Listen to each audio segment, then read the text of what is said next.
The Bon was known for its catchy jingles, such as the following to the tune of Banana Boat song, Day-O, one day sale, one day only at the Bon Marche.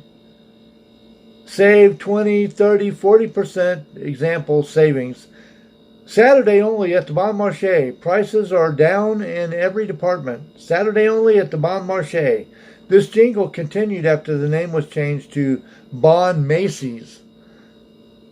With the appropriate changes in the 1960s, the Bon also used some cuts from Pam's Series 23 jingle packages and iMagic in the 1960s. Allied Stores was merged into Federated Department Stores in 1989. As part of its national rebranding program, Federated changed its name into Bon Macy's in 2003. Bon Macy's, I don't like that. Bon Marche and Macy's, they are their own stores. They sound cool. Macy's sounds cool. Bon Marche sounds really cool. It says here on March 6, 2005, the Bon Macy's name was eliminated, with the stores renamed as the Macy's Northwest Division of Federated. On February 6, 2008, Macy's Northwest Division was merged with the Macy's West Division based in San Francisco. Origins and establishment. The Bon Marche was founded in 1980 by Edward and Joseph Nordhoff, who had moved to Seattle from Chicago. Edward Nordhoff was a German immigrant who had worked for the Louvre, or the Louvre, I could call it Louvre department store in Paris, which competed with the Masons of Aristide Boucacac à Bon Marche, now part of the LVMH group. Nordhoff moved to Chicago in 1881 and managed a department store in Chicago where he met his wife, Josephine, who was a clerk 13 years his junior.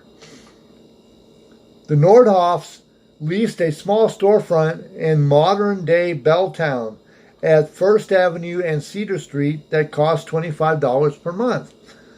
Back then, that was probably a lot of money. By today's standards, it's really cheap. They invested their entire savings account into merchandise for the store and worked to attract customers away from the city's main retail district. Josephine Nordhoff stocked shelves, kept the books, and cleaned the store. She later learned the Chinook language to wait on Native American customers. Very forward thinking, because the Native Americans were the ones that helped Seattle become Seattle. Chief Seattle, or Chief Sealith, helped usher in a new wave of settlers into the Seattle area. To keep customers she later learned the Chinook language to wait on Native American customers. To keep customers during the economic panic of the early 1890s. The Nordhoffs stocked stacks of pennies to provide small discounts. The growing success of the store allowed the Nordhoffs to relocate closer to the business district in 1896, leasing an L-shaped building at 2nd Avenue and Pike Street, which is basically where it stayed. In 1899, at the age of 40, Edward died of an illness his doctor called PHTHISIS, probably tuberculosis. Phthisis pulmonalis. Josephine remarried 2 years later. Her new husband, Frank McDermott, joined her and Rudolph Nordhoff. That's a funny name, Rudolph Nordhoff, Edward's brother, in operating the Bon Marche. The store entered a period of rapid growth under the management of this trio. Sales increased from $338,000 in 1900 to $8 million in just 1923. The store was enlarged twice at its second and Pike location in 1902 and in 1911. In 1929, the Bon Marche opened at its current downtown location at 3rd and Pine. That year, the store was sold to Hahn Stores of Chicago, which was acquired by Allied Stores 5 years later. Both corporations continued to operate the stores under its original name in 1937. This is a long history here, but I'll try to get closed up on this video as soon as I can. The Bon Marche opened its first store outside of Washington through a merger with Boise, Idaho-based C.C. Anderson's into the Bon Marche by Allied Stores. The downtown Boise store remained in operation for more than 70 years until early 2010, albeit as a Macy's for its final few years. The Bon began operating additional stores after World War II, and in 1949 it divided the anchor store for one of the world's first modern shopping centers at Northgate Mall. By 1989, when Campu Corporation acquired Allied Stores, the Bon Marche was one of the best-known retailers in the Northwest, with about 40 stores throughout the region. And in 1978, the company acquired 9 stores, including Missoula Mercantile of Missoula, Montana. Whoa.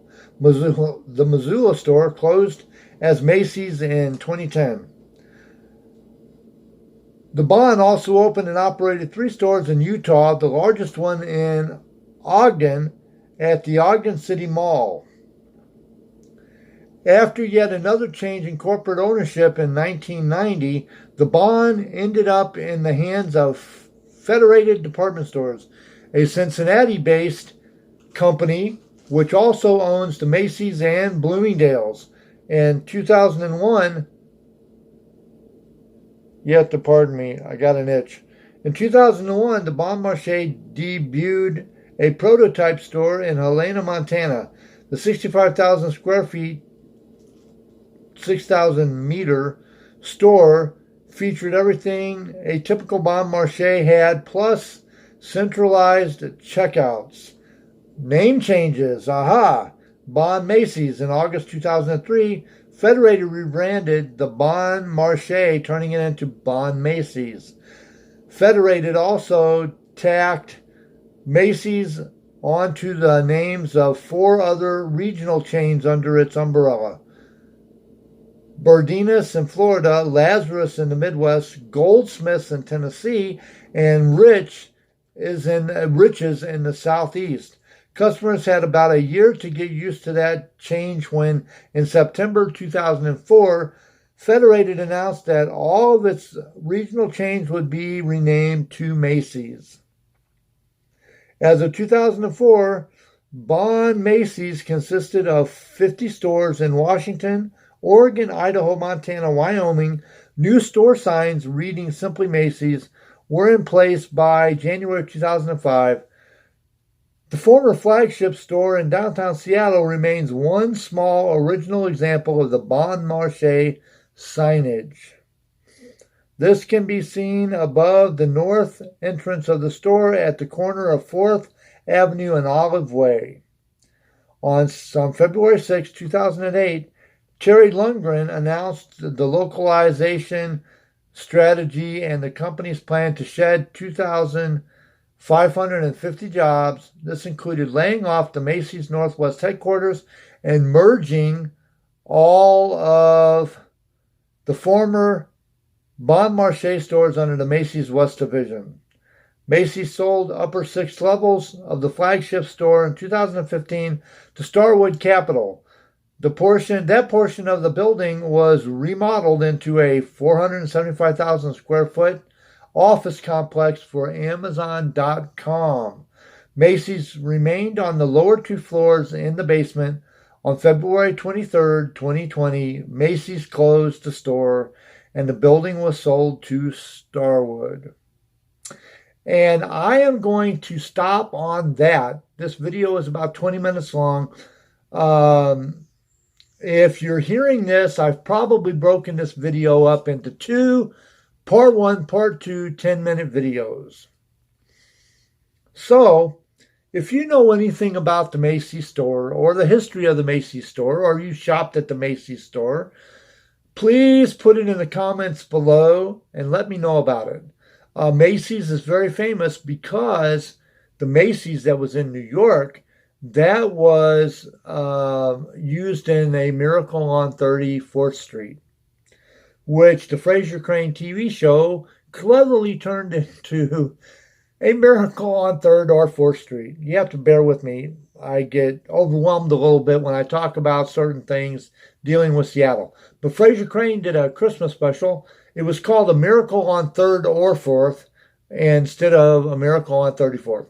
So, put a comment below if you know anything about the video I just talked about, any of the subjects about Macy's or any of the other stores. Please, if you like my video, please give it a big thumbs up. If you have an idea for another video, put it in the comments below. I'd love to hear about it. If you want to subscribe, hit the subscribe button right down here. I'm going to let you go on that note. This has been a pleasure letting you in on a little info about some of Seattle's history. Have a good night, Seattle, America, and all points beyond.